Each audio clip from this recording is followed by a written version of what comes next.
Panginoon, tanggalin mo ang maraming stress sa buhay ko ngayon. Panginoon, maraming salamat sa laging pagbibigay ng pagkakataon sa aking buhay. Sa lahat ng unlimited na chances na hatid mo sa akin. Mga pagkakataon na pwede kong gamitin para mas maging mabuting tao. Lord, alisin niyo po ang lahat ng aking stress o ang lahat ng stress na nasa akin po ngayon, Lord. Kayo na po ang magtanggal ng mabigat na nararamdaman ko. Kayo na po ang bahalang pag-aani ng aking araw-araw. Isinusuko ko na po ang lahat ng aking problema ngayon, Lord. Ikaw na po ang bahala sa aking mga kinakaharap ngayon sa aking buhay, Lord. Ikaw na po ang bahalang palitan ng blessings ang aking mga problema ngayon.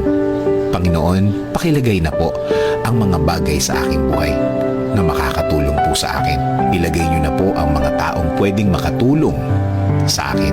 Alam ko po na kilala niyo po ang mga taong pwedeng makatulong sa akin, Lord. Lord, kasama din po ng dasal na ito, ilagay niyo rin po ang mga aral na kailangan kong matandaan, mga lessons na magiging gabay ko sa pagharap ko sa susunod na panahon. Ikaw na po ang mag-guide ng buhay ko, Lord.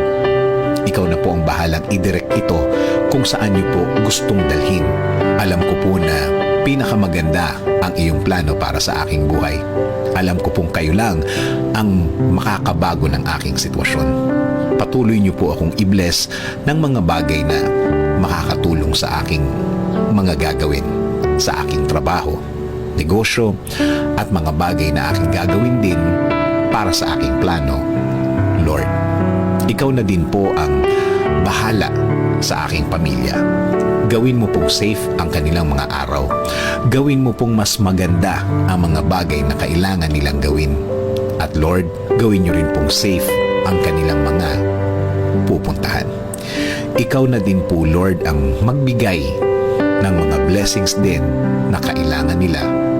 Lord, ikaw na ang mag-lead ng kanilang buhay. Ikaw na po ang bahalang iangat at i-level up ang kanilang mga buhay. Ikaw na din po ang gumitna sa aming relasyon na mas maging maganda, Lord. Salamat.